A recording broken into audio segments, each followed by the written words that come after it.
¿Grabo Ok. yo? Ahí ya lo estoy grabando. Ah, Listo. bueno, dale. Bueno, entonces voy a presentar por acá. Buenas noches para todos, esperamos que se encuentren muy bien. Pues para los que no me conocen, yo soy Isabela Osorio, soy la nutricionista de Cultura Fisio y el día de hoy les voy a hablar sobre las estrategias nutricionales para la fase de rehabilitación de lesiones musculoesqueléticas. Para Santi y a mí es muy importante pues como este tipo de espacios porque nos permiten actualizarnos más y realmente el crear cultura fisio de parte de Santi o como su objetivo principal siempre ha sido esto, o sea, que las personas puedan adquirir conocimientos accesible y que pues que sea como con todo el rigor científico. Entonces, bienvenidos a este espacio, si van teniendo preguntas, inquietudes, me van contando. Bueno, entonces, a modo de introducción, la alimentación, la nutrición y la suplementación son estrategias no farmacológicas que nos pueden ayudar en los procesos de rehabilitación y de cicatrización e inflamación durante una lesión. Son estrategias consideradas como efectivas porque ayudan al manejo de la inflamación y el estrés oxidativo que se genera posterior a una lesión musculoesquelética y también ayuda a favorecer los procesos de reparación de tejido del músculo esquelético.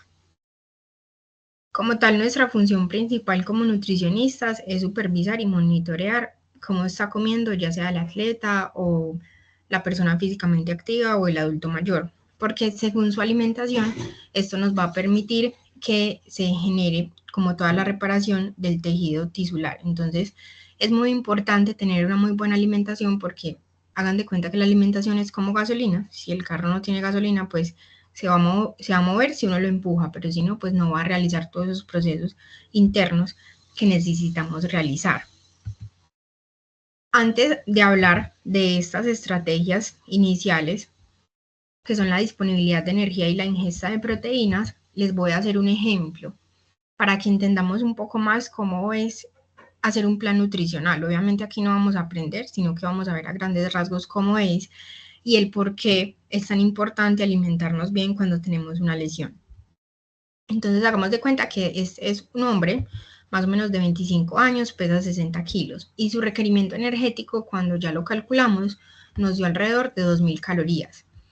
Este requerimiento energético va a estar determinado por muchas variables, por ejemplo la edad, el sexo, si tiene enfermedades o no, pero principalmente su gasto de energía. No es el mismo gasto energético que tiene una persona que está todo el día sentado en el computador al gasto energético que tiene, por ejemplo, un obrero u otra persona en donde en su día a día, si bien está trabajando, pues está moviéndose continuamente. Entonces, esta persona tiene un requerimiento de 2.000 calorías. Este requerimiento yo lo voy a, ¿cómo decirlo? Lo voy a distribuir con los diferentes grupos de alimentos, con los diferentes macronutrientes, es decir, los carbohidratos, la proteína, junto con la grasa, me van a ayudar a darle a la persona las 2.000 calorías que necesita en el día para poder hacer todos sus procesos vitales. Muchas veces tenemos la percepción de que los carbohidratos son los únicos que nos aportan calorías, pero también las proteínas y las grasas nos aportan calorías. ¿Por qué es importante tener presente esto? Porque si yo suprimo un grupo de alimentos, por ejemplo el carbohidrato, probablemente sea mucho más difícil llegar al requerimiento energético que necesito en el día.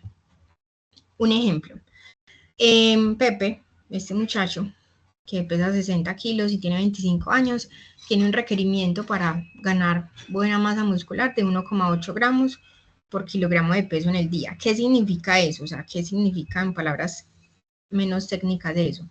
Quiere decir que yo multiplico esos 1,8 por 60 kilos y esos 60 kilos pues me da que él necesita alrededor de 108 gramos de proteína en el día. Estos 108 gramos de proteína se los tengo que dar con los diferentes grupos de alimentos, pero estos 108 gramos de proteína en el día a su vez me aportan 434 kilocalorías de las 2.000 que él necesita. Es decir, que con los demás grupos de alimentos yo tengo que garantizar que él se me consuma al menos el 90% de las 2.000 calorías para que pueda hacer todos sus procesos vitales. Hasta ahí vamos claros. ¿Tienen alguna duda, alguna inquietud por ahora con respecto a esto? Es básico, pero es importante para que entendamos lo otro. ¿Y ese 90% solo es para el componente básico o para una persona con lesión? Para una persona básico, o sea, esto es básico, todavía no hemos entrado en la lesión. Muy buena pregunta. Muy buena pregunta. Ahora, ¿por qué era importante entender eso? Porque hay algunos aspectos claves que como nutricionistas deportivos, obviamente, es muy importante tener presente cuando una persona tiene una lesión. La primera, el gasto de energía cuando yo sufro una lesión, principalmente esos primeros días o las primeras semanas en la fase inicial, aumenta alrededor de un 20%. Es decir, Pepe ya no necesitaría 2.000 calorías, sino que necesitaría 2.000 más aproximadamente un 20% adicional. ¿Por qué? Porque reparar sí, el tejido tisular como tal es un proceso muy costoso para la célula. Entonces, vamos a tener que consumir un poco más de energía. Esto quita el mito, por decirlo así, de que cuando estamos lesionados, entonces sí hay que comer menos. No, va a depender, porque si yo empiezo a restringir mucho el consumo calórico que yo tengo en el día, pues no se va a dar mi proceso como tal. No voy a reparar el tejido. A su vez, los procesos de síntesis de proteínas musculares y la remodelación del genoma y del citoesqueleto a nivel celular son procesos energéticamente, como les estaba diciendo, muy costosos. Entonces, para poder hacer una síntesis de proteína muscular después de una lesión, en un hombre joven con buena masa muscular se necesitan aproximadamente 485 kilocalorías al día adicionales a las que normalmente utilizaría. Y en mujeres alrededor de unas 120 kilocalorías. Entonces, restringir no es viable.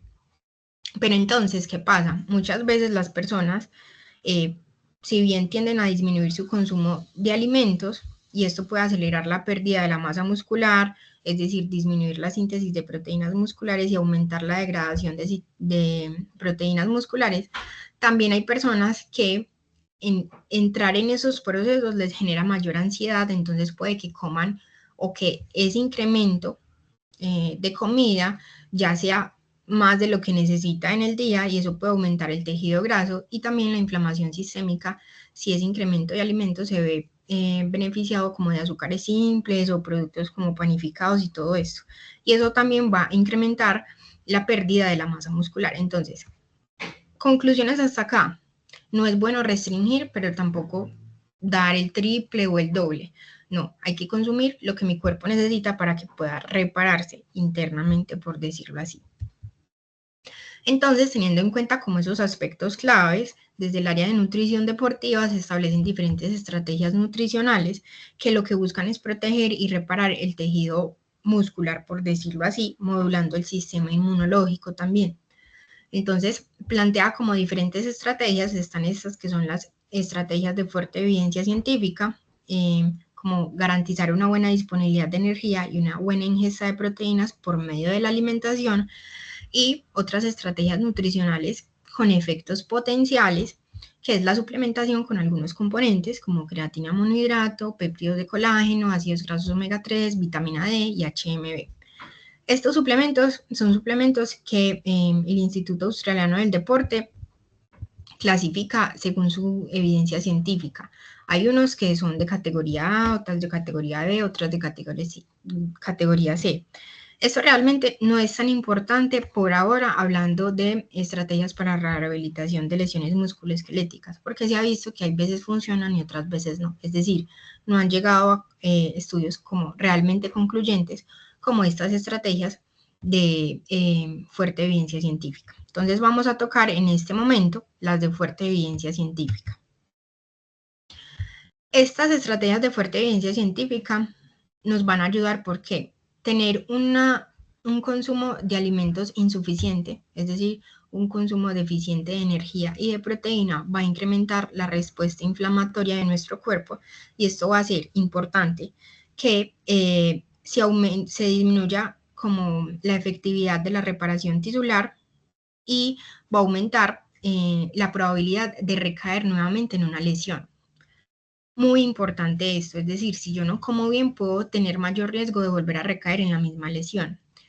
Esto se los digo porque normalmente realmente ustedes son los principales profesionales que pueden ayudar a que una persona salga de una lesión musculoesquelética o no, con la rehabilitación que ustedes hacen. En ocasiones puede que esta persona vuelva y recaiga continuamente en la misma lesión y ustedes se preguntarán, pero yo he hecho todos los procesos que necesito, me he vuelto a actualizar, ¿por qué será que vuelve a recaer? Recuerden que el manejo multidisciplinar es muy importante y puede que hayan cosas que desde el área de ustedes no logren ver, pero que de pronto otro profesional les ayude a identificar, y cuando una persona no se está alimentando bien, no tiene un buen consumo de energía y de proteínas, probablemente pueda volver a recaer en la misma lesión. Ahora, entonces vamos a hablar de esa ingesta de proteínas. Antes de hablar de ingesta de proteínas, recordemos que las proteínas son un macronutriente que está principalmente en alimentos como de origen animal. Por ejemplo, el huevo, las carnes como el res, el cerdo, el pollo, el pescado, pero también están los lácteos y en algunas leguminosas como frijoles, lentejas, garbanzos. Esos son los alimentos fuente de proteína, es decir, son los alimentos que mayor nos aportan proteína. Si yo los empiezo a restringir mucho, que probablemente pase mucho en el adulto mayor, ¿qué va a pasar? Va a haber una mayor pérdida de masa muscular, va a haber una disminución en la reparación de tejidos, va a haber una exacerbación de la inflamación y se va a alterar los procesos de cicatrización. Todo esto se va a generar porque estos procesos están muy relacionados a la síntesis de proteínas musculares, que a su vez está relacionado con la ingesta de proteínas. Es decir, que si yo no tengo una buena ingesta de proteínas, estos procesos van a empezar a fallar. Y eso a su vez genera una resistencia anabólica. La resistencia anabólica es como esa incapacidad de generar un estímulo anabólico como tal en toda esta parte musculoesquelética. Esto va a generar atrofia muscular o degeneración muscular también, y a su vez progresivamente el paciente va a ir perdiendo fuerza, que es algo que pues definitivamente no queremos. Esta resistencia anabólica que les estoy diciendo no solamente se genera porque yo no tengo un buen consumo de proteínas y porque estoy perdiendo masa muscular, disminuye la efectividad de la reparación de tejidos y todo esto, sino que también esta resistencia anabólica, esa incapacidad de generar un estímulo anabólico, también se puede dar en procesos de inmovilización. Hay lesiones que implican inmovilizar, ¿cierto? Entonces, ¿qué puede pasar? Cuando yo inmovilizo, hay una pérdida de masa muscular, sí o sí, así como bien. Entonces, al tener una inmovilización, voy a perder alrededor del 0,5 al 0,6% de la masa muscular por día. Entonces, obviamente, si yo estoy mucho tiempo más inmovilizado, pues voy a tener mayor probabilidad de perder masa muscular. Pero si estoy inmovilizado y no me estoy alimentando bien, probablemente esta cifra del 0,5 al 0,6% de pérdida de masa muscular se vea mucho más significativa. A su vez, recordemos que también el consumo de proteínas nos va a garantizar un buen consumo de algunos micronutrientes, como por ejemplo el calcio. El calcio es muy importante para mantener la densidad mineral ósea, y cuando yo tengo un buen consumo de calcio, disminuyo el riesgo de tener resorción ósea, que es cuando saco el cuerpo, saca, entre comillas, el calcio del hueso y lo lleva a la sangre, pues porque en sangre casi no hay, y eso va a generar una disminución en la densidad mineral ósea, obviamente es exacerbado a mayor edad, y un mayor riesgo de fracturas dependiendo pues la edad, pero también dependiendo como de otras condiciones de las personas. Entonces, teniendo en cuenta esto, la literatura nos dice que es muy importante tener un buen consumo de proteínas. ¿Qué les recomiendo yo? En cada una de las 3 comidas, su paciente tiene que estar comiendo proteínas, las que les dije. Alimentos de origen animal como huevo, lácteos o derivados lácteos, o carnes como res, cerdo, pollo, pescado. También es muy importante, y ellos refieren como medida de protección en periodos lesivos, que en la noche, antes de dormir, se garanticen preparaciones con un buen consumo de alimentos fuente de proteína. Y no solamente es importante comer la proteína total en el día, sino la calidad y la cantidad. Puede que yo me tome un scoop de proteína en polvo. Ahí yo garantice 25 gramos, pero resulta que Pepe necesitaba 108 gramos.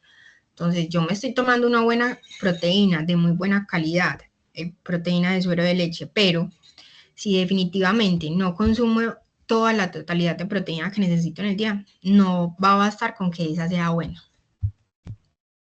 Bueno, y con respecto a la estrategia de disponibilidad de energía, la disponibilidad de energía, de pronto este término no sea tan común para ustedes, es la energía disponible que necesita mi cuerpo para que funcionen todos sus procesos vitales. Es decir, es la energía mínima que yo necesito simplemente para que todos mis procesos o los sistemas corporales funcionen de forma adecuada, sin tener en cuenta la energía que me gasto haciendo ejercicio.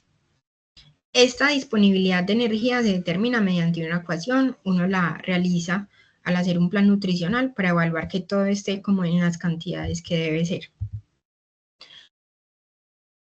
Esta disponibilidad de energía va a depender de la ingesta de energía, es decir, si yo tengo un buen consumo de alimentos, un buen consumo en mi alimentación de carbohidratos, de proteínas y de grasas, voy a tener una buena disponibilidad de energía. Si esta ingesta de alimentos es suficiente, tengo buena disponibilidad de energía y todos mis procesos vitales se van a dar de la forma en la que yo necesito que se den. Sin embargo, cuando mi ingesta de energía es insuficiente, voy a tener un riesgo de tener baja disponibilidad de energía. ¿Qué es baja disponibilidad de energía? Conocido como LEA, es cuando yo no tengo ni siquiera la cantidad de energía suficiente para hacer mis procesos vitales. Si mi cuerpo no tiene la energía necesaria para hacer sus procesos vitales, ¿cómo va a reparar? ¿Cómo va a cicatrizar?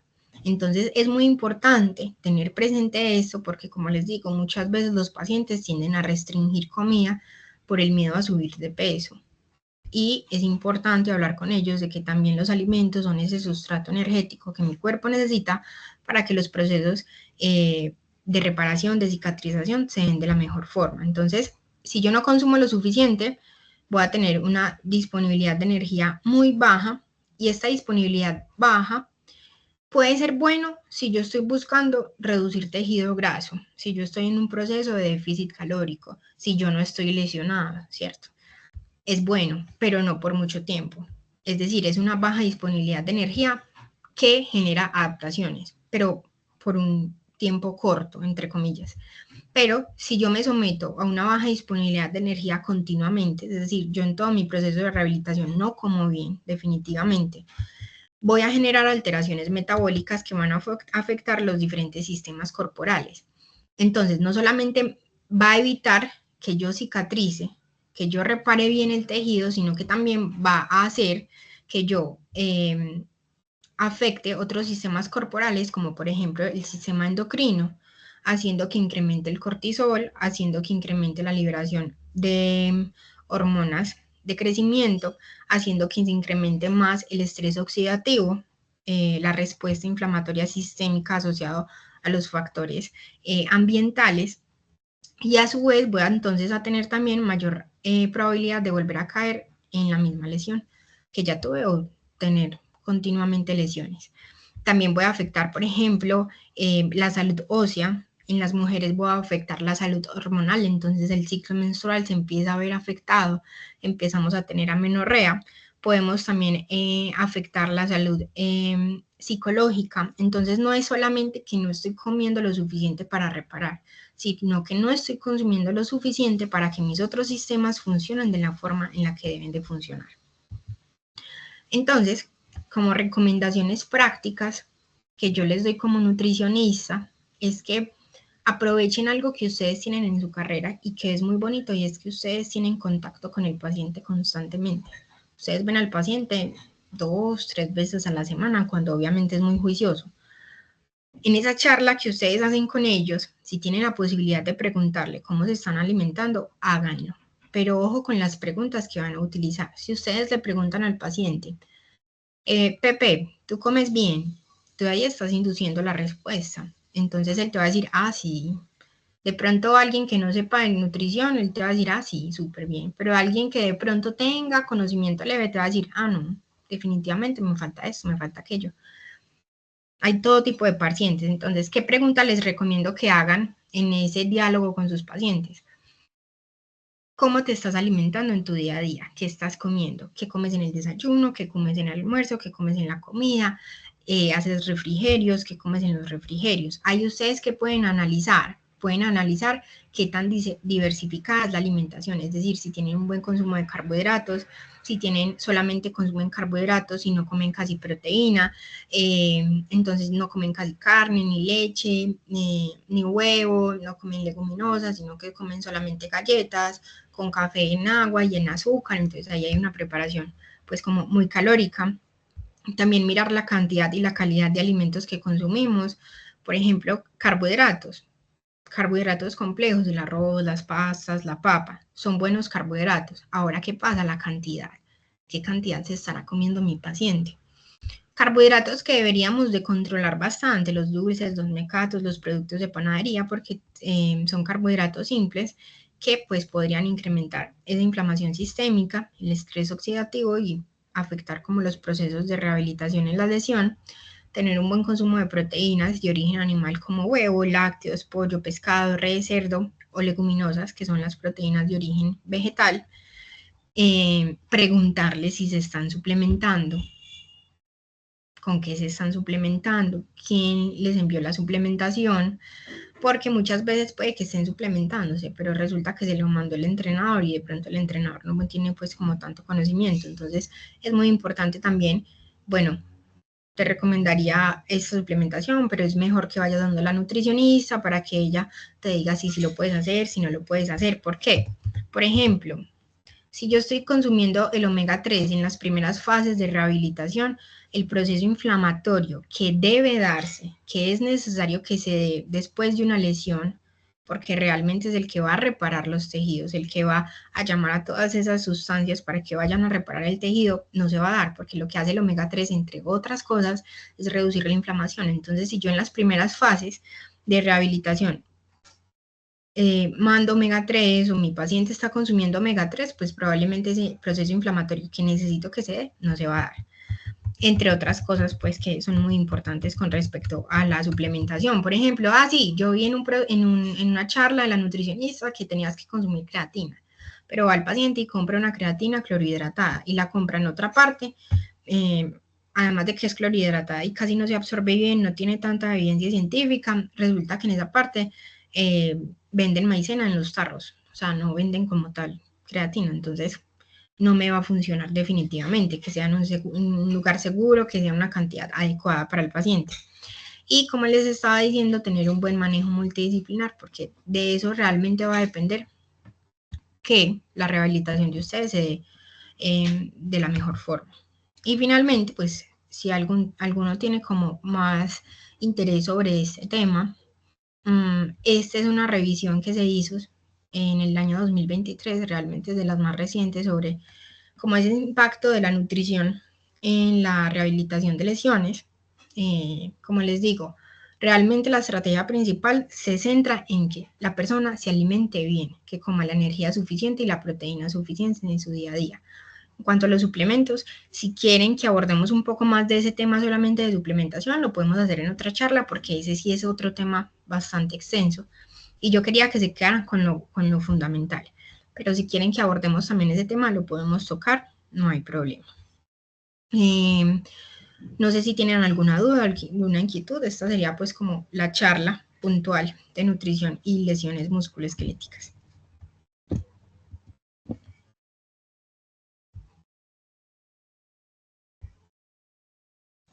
Isa, yo tengo una cuestión, pero como un caso hipotético que no creo que es tan hipotético, porque muchas veces, pues, digamos que, pero uno le puede encontrar con pacientes que por el contexto, no sé, se les dificulta estar pagando tanto la terapia como la nutrición, por decir algo. Entonces ahí, pero uno cómo podría darles herramientas, o sea, sin entrar a hacer pues como un intrusismo profesional, pues porque uno no es nutricionista. Entonces como que, ¿qué nos podría recomendar como oficios cuando un paciente pues no tiene la posibilidad de ir a donde un nutricionista o pues, le queda difícil, sí? Sí, perfecto. ¿Ustedes ahí me están viendo la cara? ¿O no? ¿O no aparezco? Pues como en la foto. Sí, ahí se ve, pues no está de principal, pero sí se ve. Pero sí se ve por ahí, listo, bueno. Listo, Juanma. Como te digo, o sea, Y lo que tú dices es muy cierto, porque es que pues la consulta de nutrición especializada pues tiene un costo obviamente significativo, y obviamente si un paciente compra un paquete de 10 terapias, obviamente es otro costo significativo, y pues para la rehabilitación de la lesión va a ser primordial que pues vaya a fisio y termine fisio, y obviamente si no puede ir a nutrición, pues qué más vamos a hacer.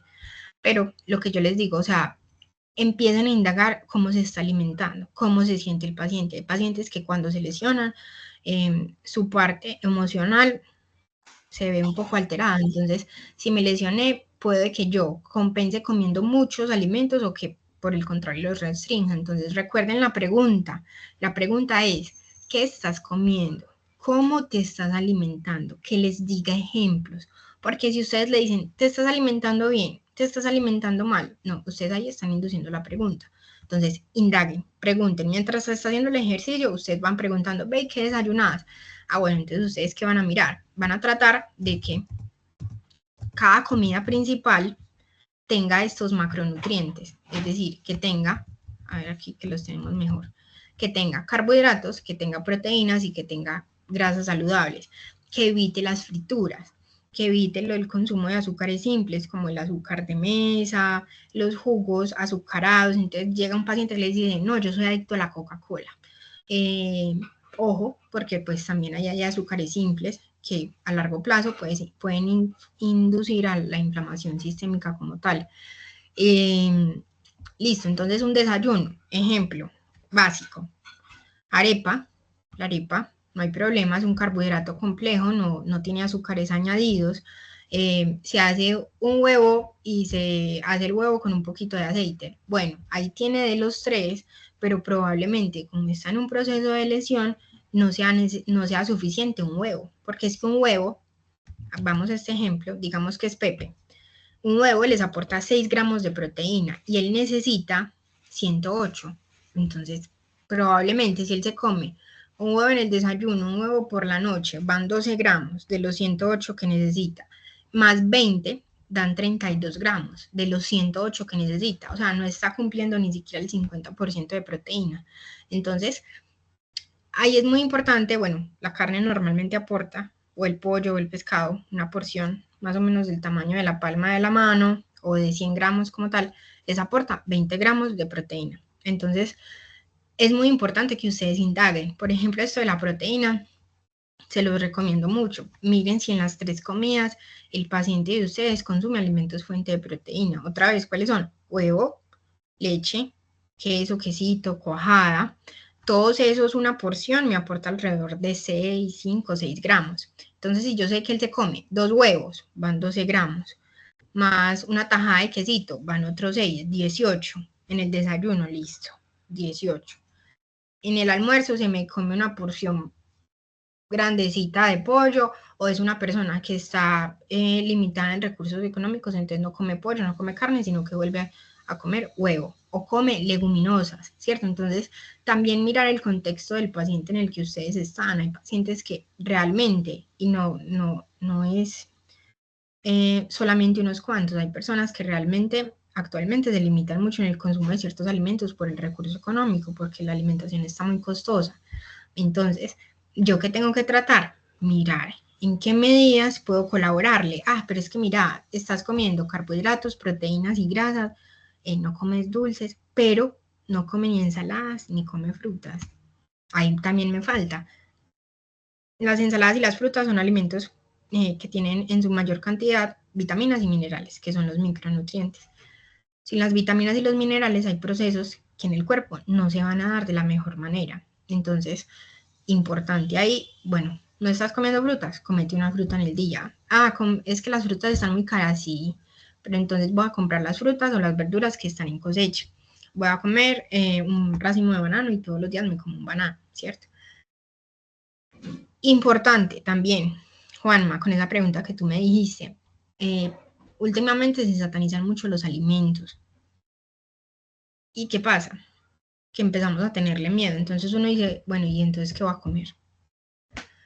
Recuerden a sus pacientes que no hay alimentos buenos ni malos. Realmente alimentarnos no es tan difícil, sino que la gente le mete mucha bobada, pues. si hay algo que te dice que un alimento es bueno o malo, esa persona no sabe nutrición. Un alimento no es bueno ni malo, ¿cierto? Depende de la cantidad. Por eso yo te digo, si yo soy una persona que tiene un consumo excesivo de azúcares, entonces le voy a recomendar que le baje al dulce, que le baje al azúcar que le echa al café, que ya no coma tanto palito de queso en la calle, que pues es productos de panadería, sino que más bien se coma la arepa, ¿cierto? Son pequeños cambios que pueden marcar la diferencia y que pueden hacer que la alimentación realmente les ayude a rehabilitar como tal esos procesos. No sé, Juanma, si ahí sí quedó claro, pues que me expandí. No, muchas gracias. Pues sería entonces como tener en cuenta el contexto, pues o indagar para ver cómo está el estado y si hay alguna guía pues básica que uno le pueda dar, entendiendo que no le va a hacer el plan de nutrición, Sí, poder sí, claro. aportarla. Sí, o sea, miren que por ejemplo acá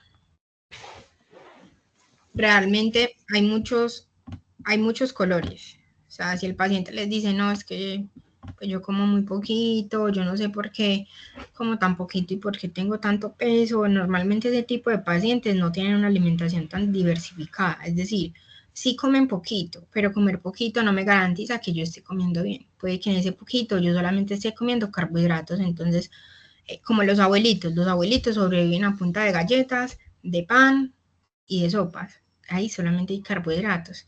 Entonces, recuerden que comer poco no siempre significa que esté comiendo bien. Miren que ahí en el ejemplo que yo les di de Pepe, Pepe se comía un huevo le aporta 6 gramos. Está bien, pero si él en el día se tiene que comer 108, un solo huevo probablemente no sea tan viable. Listo. Muy bien, Juanma, muy buena pregunta. De pronto alguien más tiene alguna pregunta. Juanma, ¿le quedó claro o tienes alguna puntualidad? No, muchas gracias, Isa. Muy claro. Uh-huh. Isa, hola, una pregunta.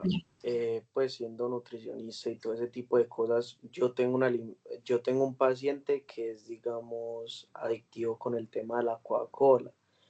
Le recomendé que consumiera pues como el tema de la Coca-Cola cero porque no contiene calorías, pero sí contiene pues edulcorantes. Entonces, pues cómo se procede ahí sabiendo que el paciente pues sufre como de ansiedad con el tema de la Coca-Cola, entonces cómo hacer ese proceso literalmente con él.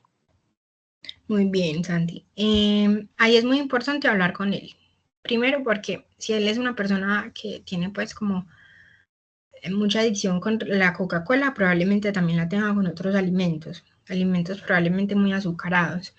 Entonces, ¿yo qué le recomendaría? Primero, mirar de dónde viene esa ansiedad, porque recuerden que nuestras emociones siempre hablan de alguna forma, en la actitud que tenemos, con la alimentación que tenemos. Muchas veces estamos estresados, muy tristes y comemos mucho o comemos muy poco, ¿cierto?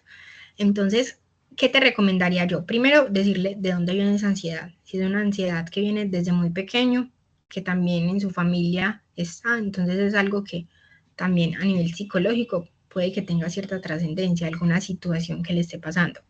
Segundo, listo. Con las personas que tienen adicción a la Coca-Cola, yo normalmente que les digo, listo, pasa a sodas. Desde Coca-Cola me tomo una soda, porque realmente lo que gusta de la Coca-Cola ni siquiera es el sabor, es la efervescencia, como esa sensación refrescante de efervescencia que genera en la garganta. Entonces, voy a seguir sintiendo esa sensación si me tomo una soda saborizada o una soda con limón. Entonces, voy a ir haciendo el cambio. Ya no me tomo 1 litro de Coca-Cola en el día, sino que me tomo medio litro y el resto me tomo soda. Suena muy bobo, pero realmente con este tipo de personas, y entre más edad tengan, va a ser mucho más difícil cambiarles el hábito. Y es que tiene que ser así, o sea, progresivo. Yo no le puedo quitar, por ejemplo, una persona con que toma todos los días Coca-Cola un montón, ya se la quito de una, no. Esa persona no va a ser capaz 1 o 2 días, una semana, pero probablemente vuelva a recaer. Entonces, de Coca-Cola paso a soda con limón, le echo frutas picadas, compro sodas saborizadas, no hay problema, y ya voy pasando progresivamente al agua, pero agua fría, para que también genere esa sensación refrescante cuando pasa por la garganta. Entonces, eso sería lo que yo te recomendaría, Santi, que le digas, bueno, que empieces a indagar, porque él de pronto no sabe, pero que empieces a indagar, ves que él se acostumbró así, o es que toma Coca-Cola en X o Y situación, cuando se siente así, cuando tiene mucha sed, pero es que resulta que no tiene un buen consumo de agua. Entonces, corrijo consumo de agua, que vaya cambiando Coca-Cola a soda, y así va a ir cambiando la memoria sensorial de las papilas gustativas. Entonces, esa podría ser una de las opciones que yo te doy. No sé qué tan viable lo veas. No, Isa, claro que sí. Lo que pasa es que cada persona también tiene sobrepeso y todo ese tipo de cosas. Entonces sí quería hallar como la manera porque literalmente la condromalacia pues y la ha desarrollado precisamente porque subió mucho de peso, pero también pues porque tiene la posibilidad económica, a diferencia de otros pacientes, de poder acceder a un paquete de nutrición. Entonces, para que tú misma mires de pronto a ver pues qué se puede hacer en esos casos. Igualmente, recomendarle tu número y claro que sí, muchas gracias. Listo, súper Santi, sí. Digamos que ahí es importante que el paciente quiera, ¿cierto? Pueden coger mi número, no hay problema, utilícenlo, está ahí en el grupo. Yo hago consultas donde Santi, o si ustedes pues como necesitan que el paciente tenga la consulta a domicilio, no hay problema. Pero sí, pues con toda la confianza, inclusive si tienen una pregunta puntual alguna vez, pues ahí tienen mi número, aprovechenlo, no hay problema. ¿Alguien más tiene alguna pregunta? Sofi. Hola Isaac. Pues bueno, Hola. mi pregunta va relacionada al aumento de calorías en las 485 y 120 en caso de mujeres. ¿Hasta qué punto sería bueno llevar ese aumento? ¿Cuál sería el punto en el que uno ya podría decirle al paciente pues que o llevarlo al estado anterior donde las calorías pues eran como las que necesitaba? Muy buena pregunta, Sofi. Está Ahí va a esperando un momento. depender. Sofi, ¿vos sos qué apellido? Que no apareces con nombre completo. Pachón. Pachón. Gracias. Listo. Dale, hija. Sofi, ahí va a depender de muchas cosas. Por ejemplo, es una persona que tiene una lesión, pero es una persona que tiene obesidad y no una obesidad grado 1 o sobrepeso, sino que digamos que es una obesidad mórbida. Obviamente en esta persona probablemente no sea necesario darle esas 485 kilocalorías, porque probablemente esa persona esté subestimando ya el requerimiento que ellos necesitan. Entonces, en cuanto a energía, puede que no haya problema, pero en cuanto a proteínas, en algunas personas sí es fundamental que, por ejemplo, el incremento de las 485 calorías lo haga a expensas de la proteína, es decir, le doy más proteína para que me aporte más calorías y logre cubrir esas calorías extras que yo necesito. Realmente, este 485 no se toma tan literal. Yo busco, por ejemplo, en los planes más un 20% dependiendo del contexto del paciente. Entonces, si es un paciente que está en las primeras fases, se lo aumento completo, pero si es una persona que tiene otras condiciones y que probablemente ese incremento de energía no sea tan conveniente por el exceso de grasa que tiene, hay que manejarlo mucho desde la parte de proteína. Entonces, es más que todo mirar eso. Y principalmente en las primeras fases de rehabilitación. Por ejemplo, en la inicial, que es donde se produce la inflamación, ahí probablemente el gasto, el incremento en las calorías que necesitan el día sea fundamental. No sé si ahí te respondí la pregunta, Sofi, o netamente qué me estabas preguntando. Sí, sí, sí, perfecto, era eso. Digamos, en la proliferación también. Sí, en la proliferación también puede ser. Como te Ok. digo, eso a Santi no le gusta mucho que yo diga esta palabra depende, pero es que en nutrición todo depende. Ay,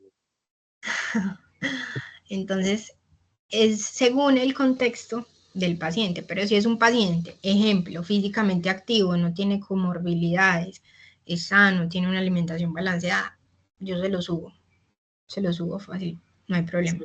Ah, ok, listo, gracias. Muy bien, Sofía. ¿Alguien más tiene dudas, inquietudes? Isa, Isa, yo. Ah, no mentiras, Dave, dale. Dale. sí, A ver. gracias. Isa, tengo una pregunta porque ahorita mencionaste la importancia de la ingesta proteica con respecto a la reabsorción de calcio. ¿Qué influye o qué diferencia tendría la ingesta con respecto a una lesión ósea a una lesión más muscular? O sea, una de hueso y otra de músculo. Muy buena pregunta, David. Muy buena pregunta.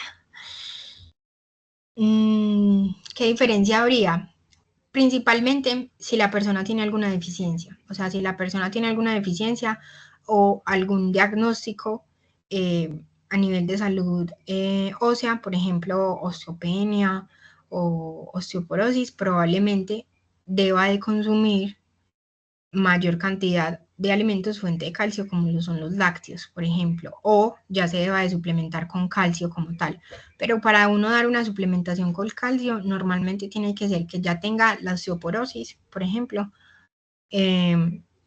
o que no logre cubrir con la alimentación la cantidad de calcio que necesita consumir en el día. Entonces, sí, es muy diferente la cantidad de calcio en una lesión musculoesquelética y una ósea, por decirlo así, pero va a depender mucho, por ejemplo, de la edad de la persona. Si es una persona, pues que ya es un adulto mayor, probablemente sí tenga que suplementar calcio, porque ellos normalmente no cubren ni el requerimiento de proteína ni el de calcio, entonces sí podría ser diferente, David.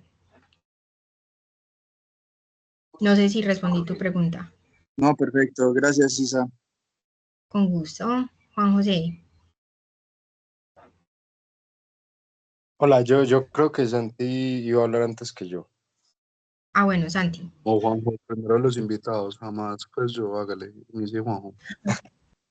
Gracias. Yo tengo una pregunta un poco similar a la de David. Me vino como respecto o entendiendo más bien que, digamos, en una fractura, diferenciándola de pronto a un desgarro muscular en el cual se dan procesos de fibrosis diferentes. Desde la nutrición, ¿cómo puedo favorecer, digamos, la fase en la cual esté la lesión? Digamos, obviamente, pues, si no quiero favorecer excesiva inflamación, pues, obviamente no voy a consumir alimentos proinflamatorios, pero, pues, ¿cómo puedo entender, digamos, desde la nutrición, una lesión ósea a una muscular?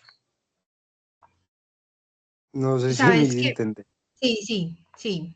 Por ahora, pues digamos que la literatura no habla tanto de las estrategias nutricionales con respecto a eso, o sea, como que hayan unas estrategias desde la parte de lesiones musculares y las de óseas, ¿cierto?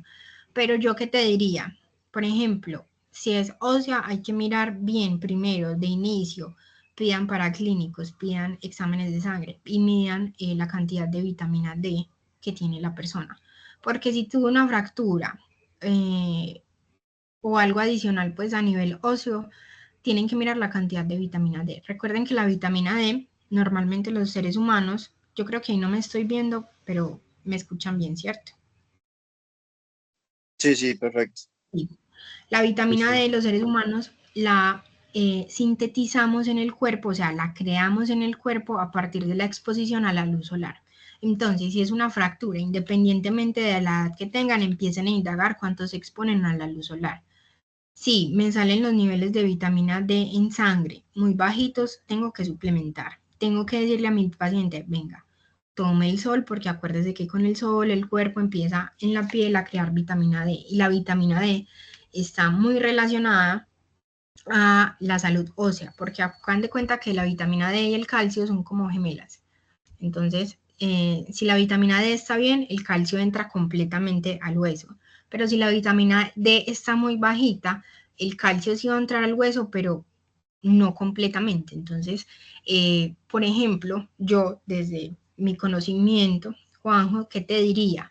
No hay todavía estandarizado estrategias para una cosa o la otra, pero lo que yo haría es pedir para clínicos para mirar niveles de vitamina D.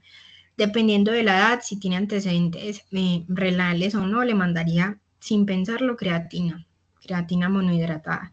La creatina monohidrato no solamente ayuda a la ganancia de masa muscular, a la potencia de la fuerza, sino que también me ayuda a cierto componente de la estructura ósea. También miraría el consumo de calcio, ¿cierto? Que sea un calcio que sea mejor disponible para nuestro organismo, que sea mayor biodisponible. ¿Cuál es el calcio que es mayor biodisponible? El que viene en los alimentos de origen animal, como por ejemplo huevo, leche, queso, quesito, cuajada, carne, res, cerdo, pollo, pescado. Hay otros alimentos que también tienen calcio, por ejemplo, las leguminosas, las lentejas, los frijoles y los garbanzos, pero resulta que las leguminosas, esos granos, en su composición no solamente tienen calcio de origen vegetal, sino que también tienen otros componentes, como por ejemplo oxalatos, que afectan la absorción intestinal del calcio. Entonces es un calcio que no se absorbe el 100%, como lo harían los calcios de origen animal, sino que también hay otros componentes que pueden disminuir su absorción. Entonces buscaría más que todo como esas estrategias. Y ya, buscaría esas, pero la vitamina D, fundamental, fundamental. Súper, súper, muchas gracias. Vamos, Santi. No, pues ahí de los pequeños aportes, justamente lo que decía Isa, tener en cuenta la vitamina B12, la vitamina D, el omega, la creatina, que es tan importante. Yo sí, a diferencia de Isa, primero tendré en cuenta una cosa que, uy, lo del riñón, así como hiciste conmigo, que lo de los exámenes y después me la mandaste. No, y justamente esa es mi pregunta, ¿hasta qué punto las comorbilidades ya preexistentes nos impide la fisioterapia para que avancemos y que es mejor lo contrario que vos dijiste? Que primero fisioterapia y después nutrición? No, hay unos casos donde yo digo, a pesar de que no utilizo la palabra depende, que sí me parece más importante la nutrición. Por ejemplo, en un síndrome de dolor glúteo profundo, una persona sedentaria todo el día en su computador, obesa, por más fisioterapia y neurodinamia que yo le haga, esa persona si no controla el peso, porque no puede cambiar de trabajo obviamente, y por más cosas activas que yo le ponga, si no controla el peso va a volver. Por eso es que usted y yo justamente trabajamos juntos y los invitaría a que también utilizaran los servicios de ISA. Pero entonces aquí va mi pregunta. ¿Cuándo vos considerarías que sería así inicial la nutrición, sabiendo primero que la fisioterapia, sabiendo que existen esas comorbilidades o enfermedades preexistentes? ¿Y cuándo le mandarías exámenes de sangre? Muy bien, Sandy. Bueno, realmente, pues esta respuesta va a ser de nutricionista, literal. Pero yo siempre le mandaría a un paciente nutricionista. O sea, no porque quiera más pacientes, no, sino porque realmente cuando uno estudia la nutrición y la alimentación se da cuenta que hay una frase que dice, dime qué comes y te diré qué tienes. Entonces, muchas veces nuestra alimentación va a determinar no solamente las comorbilidades que tengamos, diabetes, hipertensión, dislipidemia, entre otros factores, sino que también va a ayudar a controlar si ya tenemos algunas comorbilidades preexistentes o a prevenir que aparezcan. Entonces, yo como nutricionista, como les digo, desde mi punto de vista, todo el mundo debería de aprender a alimentarse bien, no hacer una dieta, no, todo el mundo debería aprender a alimentarse bien, porque si yo me alimento bien, muchos procesos fisiológicos se van a dar de la mejor forma y yo voy a prevenir lesiones, voy a prevenir enfermedades, no solamente enfermedades o condiciones osteomusculares, sino también enfermedades metabólicas. Si yo prevengo enfermedades metabólicas, probablemente tenga buenos estilos de vida.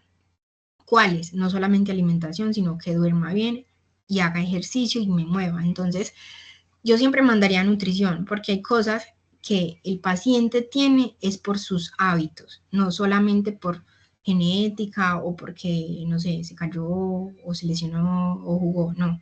Hay personas, normalmente las sedentarias, tienen las condiciones que tienen también por su entorno.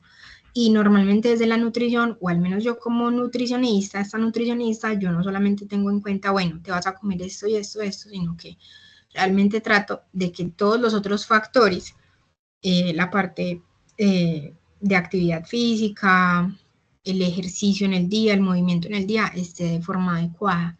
Entonces, siempre los enviaría y siempre desde el primer día mandaría exámenes de sangre. Inclusive, no se les olvide que ustedes también los pueden pedir. O sea, cuando les llegue el paciente, díganle, ¿tienes exámenes de sangre recientes? Ah, sí, no, bueno, si tienes recientes, mostrámelos.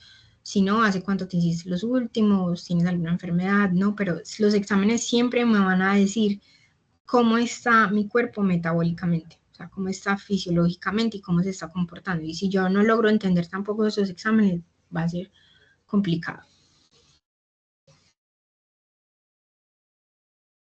No sé, Santi, si ahí quedó claro. Siempre me has ayudado a la claridad. Para terminar, si quieres dejar de grabar, porque esta parte sí no la podemos grabar, por favor. Yo tengo una preguntita, buenas noches. Hola, buenas, María, cuéntame. ¿Cómo estás? Muy bien, ¿y tú? Súper. Isa, pues mira,